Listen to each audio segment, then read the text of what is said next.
Good evening, everyone. Thank you very much for coming. I think hopefully you enjoyed that exciting intro video. For those who don't know me, my name is Ken Claffey. I have the great honor and privilege of running the HPC business here at Seagate. You know, they always say we live in interesting times. I think for compute, as we head towards exascale, it's extremely interesting. I think it's even more interesting from a storage perspective. We find ourselves in a very, very challenging situation. On one hand, we have compute getting faster and faster. That is forcing us to demand even more performance from our storage systems. But equally, we live in the era of big data, where you need more and more capacity, How do you balance these two things, performance and capacity? And all that within the backdrop of not having, while we have exponential growth in capacity, we certainly do not have exponential growth in our budgets. At Seagate, we have a pretty unique perspective on that problem. And what we're going to share with you today is some of our thoughts, ideas, and indeed some very exciting new product announcements that we believe that can help our partners and our customers address that problem. We have a very exciting lineup for you today in terms of content and presentations. A number of your peers, and indeed a number of speakers, colleagues of mine from Seagate. You'll see here that it will say 7 special reasons. You probably noticed that there's only 6 speakers, right? So you might think that number is a little bit off, and maybe it's just that I'm Irish and I can't count, which might be quite true. So one thing that we're delighted to be able to present to each and everyone attending today is a new piece of technology from Seagate that's received many, many awards. It's something called the 7 drive. It's actually the smallest disk drive ever made.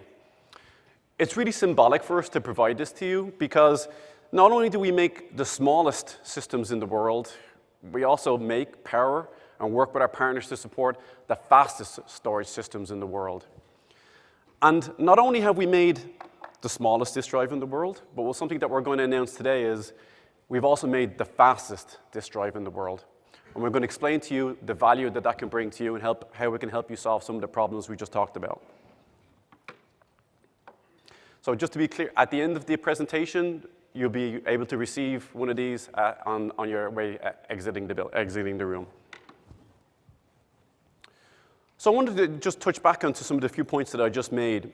You know, again, we have this situation where we have exponential growth in terms of requirements for both capacity and performance. Best case scenario for many of you, your budget is flat. In some cases, it's declining, and maybe for a few of you, they're lucky you're seeing some incremental growth. Which a real challenge for us is how do we reconcile these seemingly opposing forces? It's probably worse than you think, to be fair. When you think about storage, many of you probably just think about the parallel file system. In many cases, that's probably all you see, whether it's Lustre, or whether it's Spectrum Scale / GPFS, or another parallel file system. The problem is storage is a lot more complicated than that. I wish it was that simple. You start with the fundamental storage media, whether that's a HDD, a hybrid drive, an SSD, or local memory stored within the storage system. You think about the storage system itself. These storage platforms are getting ever greater density, right? We're trying to squeeze more capacity and indeed more performance into a smaller and smaller footprint. Why? Because we're trying to save space, power, reduce your operating costs. And then within that system itself, you know, there's a whole internal SAS infrastructure, a SAS network, mini expanders, mini switches that concatenate and bring all those storage media together. On top of that, you start getting into the processing platform, right? You're using an x86 architecture, but underneath the weeds, where frankly a lot of the real problems often hit, is where the rubber meets the road and hardware and software meet. For those who have built and operated storage systems, you recognize that BIOS, nasty things, IPMI, SCSI enclosure services, these are really important things to actually managing and maintaining your storage system. And then on top of that, your core of your technology is likely built around a Linux operating system. You've probably got a local file system, predominantly ext4. If it's Lustre, it's LDiskFS. There may be a flash optimization or caching layer. Obviously, you've got to look at how do you manage high availability for fault tolerance and having no single points of failure. You're going to have, relative to fault tolerance also, you're going to have a data protection layer. Traditionally, we would talk about that as RAID. And again, you've got the parallel file system. And then on top of all that, before you've even connected it to your compute infrastructure, then obviously you need a storage fabric, again, to connect up to your compute infrastructure. And the problem is, guys, it's actually getting more complicated again, because for those who were here last year, you might remember that we had Gary Grider from Los Alamos National Lab. And one of the things Gary was able to articulate was a vision of what the Trinity system was going to look like. If you remember, we also had Peter Ungaro here from Cray, who also talked about how we are partnering with Cray to deliver that very system, Trinity, which actually we're delivering right now. And one of the things that Gary articulated was that the storage I/O stack was getting more layers.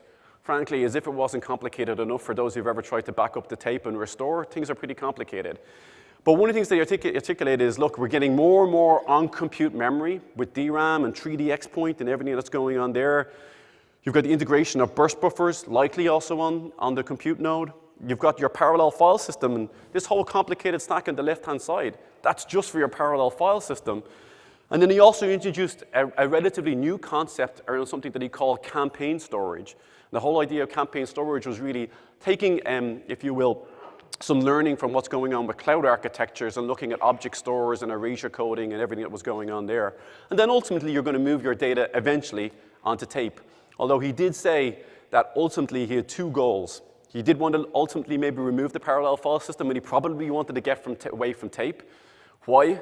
Because it was really important for him to accomplish his mission in order to have the data online nearly all the time.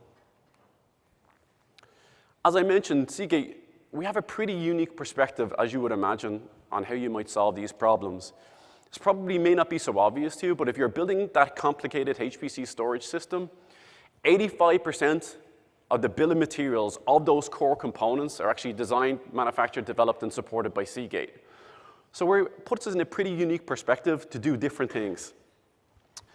And actually, we've already been delivering on some very different things. If you actually look at the most recent, the most powerful supercomputers that have been deployed over the last year, 2 years, they actually have one thing in common, is that the new choice for storage for the next generation of supercomputers has actually been Seagate.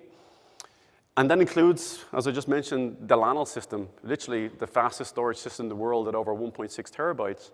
You're probably asking yourself the reason of why are these people choosing Seagate?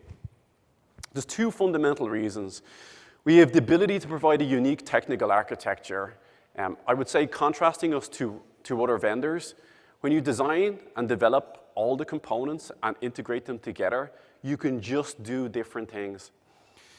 And that comes from an economic model as well. Again, when you have one company that is as deeply vertically integrated as Seagate, vertically integrated in a way that the industry has never seen before, you can also bring a unique economic value proposition to our partners and to our customers.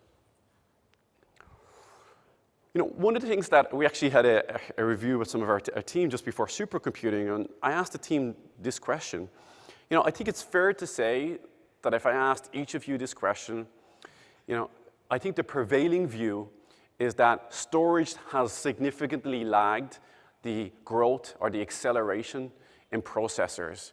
Or if we look at more specifically, storage has not lacked the ability to keep up with the advances of CPU or specifically follow Moore's law. Maybe, maybe not. So something that we identified, and one of the reasons that we actually got into this business in the very first place, was we as Seagate, we were really frustrated for lots of reasons, but specifically, let me articulate one. One of the things that we identified, right, is that there was an inability of the fundamental storage systems, file systems, architectures, and everything in between to actually take advantage of the performance that a raw disk drive could provide. We call this an efficiency gap. And there wasn't just one reason for this inefficiency gap. It wasn't just you needed more CPU, you needed more memory, there was something wrong with the file system. It was a fundamental approach that just didn't work. So we took a step back, clean sheet of paper, and said, we need to develop something that only we can, a truly engineered system. Let me take you back to 2011. In 2011, the fastest storage system in the world was housed at Oak Ridge National Labs. It was a feat at the time. It was about 240, 250 gigabytes a second, extremely fast system. But one of the things that we identified is when you looked at the number of drives that were used to deliver that performance and looked at what the average performance or the performance efficiency per drive was, it was actually less than 25 megabytes a second, even though the drive itself was capable of delivering 130, 140, maybe even 150 megabytes a second performance per drive. And frankly, then we came along with a unique approach, a different architecture, an engineered system. And not only did we break the performance barrier going from what was the fastest system in the world at 240 or 40, 50 gigabytes a second at Oak Ridge, we delivered the Blue Water system. And for those who were here last year, you'll remember that Bill Kramer talked a little bit about what we had achieved at Blue Waters. One of the things that I am most proud of in terms of what we delivered at Blue Waters was the improvement in performance efficiency, going from 25 megabytes a second delivered, sustained, to 69 megabytes a second. And here, several years later, that system is still delivering that sustained performance. But we weren't satisfied there because you still have a significant gap, right? So then we delivered a system at Koust with Cray. We got to 90 megabytes a second. Most recently, and you'll hear from Thomas Ludwig later on, we delivered an extremely efficient system. We can deliver sustained performance, average performance per drive, over 112 megabytes a second. You can see here that you're reaching an inflection point. What we're really driving towards is getting to an architecture that the performance of the system marries and does justice to the performance of the underlying storage media, that perfectly balanced system. And when you get to that point, we asked ourselves as Seagate a question. We saw visibility to getting to an architecture that could be that balanced. And then it was time, and only then was the time, to ask ourselves the question of, well, can you make a disk drive go faster? Before, we would have been wasting our money, we would have been wasting your time, we would have been wasting your money because the systems just couldn't take advantage of it. But now we're at an inflection point where it was the right time to ask the question and is the right time for us to announce and deliver the fastest disk drive ever made. I'm going to give you some examples of what that can mean for you. And by the way, not only have we identified that we can deliver the fastest disk drive ever made now, we have a roadmap and visibility to not only how we can continue on that path, but actually we believe we can continue to follow, if you will, the Moore's law for storage, or double the performance per drive every 2 years out to 2020 and even beyond.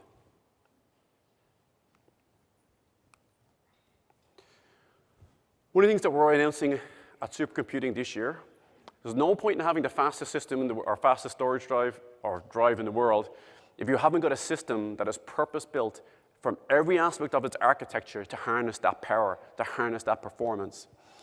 And we are announcing what we call the L300 system. It is our next generation Lustre system, significantly faster than any system we have delivered before. And if you saw from the previous slides, the systems that we're already delivering today are faster than any systems that our competitors have delivered or have even talked about delivering. Before our technology and our architecture, the efficiency of ClusterStor was only available on Lustre. I'm delighted today to also announce that we'll be making the value proposition, the capabilities, the performance, efficiency, and value of ClusterStor available on Spectrum Scale, or the artist formerly known as GPFS. If you remember, I showed a second ago, and I talked about the multiple layers of storage I/O as we look towards the Trinity system. I think Gary used that term, campaign storage. Again, from a HPC perspective, trying to learn from what's going on in the cloud environments in terms of building active archive systems, but looking at utilizing object storage, erasure coding, etc. We're also announcing here at the show today the first, only system, active archive, specifically designed for the needs of HPC. We set ourselves an extremely aggressive goal. On one hand, we are trying to solve and address the performance problem in the most efficient way possible. I believe we've achieved that, but I also measured that there's another aspect of the problem, the big data problem, that your need for capacity is insatiable. And by the way, you also want that capacity to be online. Oh, and by the way, we have some budget challenges. So we set ourselves the challenge of, can you achieve all that? But can you provide me a high-capacity system that's potentially half the price of my scratch parallel file system? We've achieved that. Let me give you some views as to how all this all kind of comes together. So as part of the L300 system, we have two configurations that I can talk about. We have an all-flash configuration, so an all-flash file system. You can get several hundred gigabytes a second performance per rack. There are some caveats, okay? Caveats are around capacity. As much as our salespeople in this room would like to sell you several petabytes of flash, the likelihood is you probably can't afford it. Maybe a few of you can, but the vast majority probably can't. Also, you need to think about your overall architecture. Examples would be, how many times do you want a checkpoint? How are you going to depreciate the system? Ergo, when you're looking about wear leveling and write endurance of flash, how long do you want the system to live? So there are some balances that you need to think through there. With the other configuration of the L300, where we utilize the Seagate high-performance disk drive, here we're able to give you a really good balance of over 100 gigabytes a second performance, delivered file system performance, no smoke, no mirrors, delivered file system performance in a single normal rack, right? Over 100 gigabytes. We're also able to give you significant amounts of capacity, over 2 petabytes of usable capacity. Another configuration that is available is we're utilizing Seagate's next generation 8 terabyte SAS traditional workhorse of HPC nearline drive. With that, you also get really good performance because of the balance and performance efficiency of our architecture, but you get phenomenal capacity. And then we have, on the complete other end of the spectrum, relative to the all-flash configuration and our HPC drive, you've got the A200. That A200 system, it's not optimized for performance in terms of price per gigabytes per second. Our hybrid architectures are optimized to give you a really good balance of performance in terms of performance per gigabytes per second, good IOs, and a good balance of capacity. Our A200 system, it is HPC after all, so it's not slow. It's still 10 gigabytes a second per rack. But we give you phenomenal usable capacity and a very, very efficient architecture. And more than that, we've also integrated it with any Lustre 2.5 system, including data movers. We're also integrating it with Spectrum Scale and TSM. And the reason we have these multiple configuration options is to help you get this optimum balance of performance and capacity. I'm going to show you in a second, but there is no one right answer. It really depends on what's your overall infrastructure. How big is your supercomputer? How much memory do you have? How many checkpoints do you want to do? Are you just using it for scratch, or are you using for home, project, etc.? How much space have you got? How much power have you got? And again, what kind of lifetime do you want from the system? Let me give you some examples. I'd say it's fair to say that I think there's like 6 terabyte a second file systems in the world. Seagate, with our partners, have delivered 5 of those 6. So in terms of building a terabyte a second system, I'd say we're probably the experts. We built the first terabyte a second system, and then we built the next generation fastest in terms of the 1.6 terabyte a second system at Llano. But in doing that now, with our announcements today, you've got a couple of choices. So I want you to walk you through some of those choices. Option A, which is frankly what a lot of people may be thinking straight away. One way, fast way, if you will, to, no pun intended, to build a terabyte a second system is to put a lot of flash together, okay? You could do that in a relatively small amount of racks. But as I said, you're probably not going to be able to afford a lot of capacity. If you did it in 2 racks, you probably got a petabyte, maybe a petabyte and a half or so of usable capacity. As I said, you got pretty significant, it's 2 racks, but it's still going to cost you, several $1 million. In terms of your OpEx is going to be pretty small, right? It's only 1 rack to power cool and have space for. But again, you need to think about your write endurance and how many checkpoints that you're going to do. You may have a really fast system, but it may be only a really fast system so many times a day, and it may be only a really fast system for a year or 2 until the write endurance becomes a real problem for you. A way we would traditionally approach it, of the terabyte a second systems that we have deployed, we've done it more to a traditional way. When I say about a traditional way, we've taken a high-capacity nearline drive together with the efficiency of our cluster store architecture. And predominantly, when you ask this question of someone, when someone wants to build a terabyte a second system, or even a half of a terabyte a second system, what they're going to think about is, actually, I need a lot of capacity. This is an example. I said, well, the customer said, OK, I need about 50 petabytes.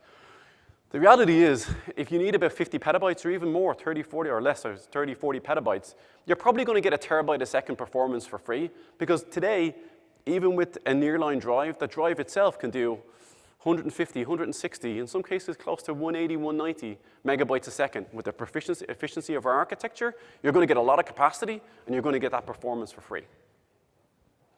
But let me show you another option.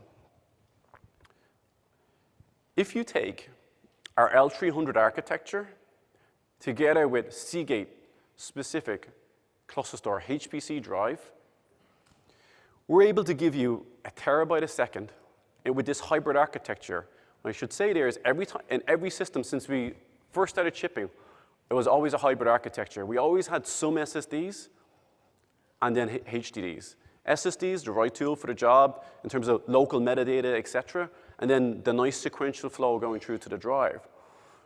With the L300 system, we're able to give you a terabyte a second and less than approximately 8 racks. And that gives you 16 petabytes of usable capacity.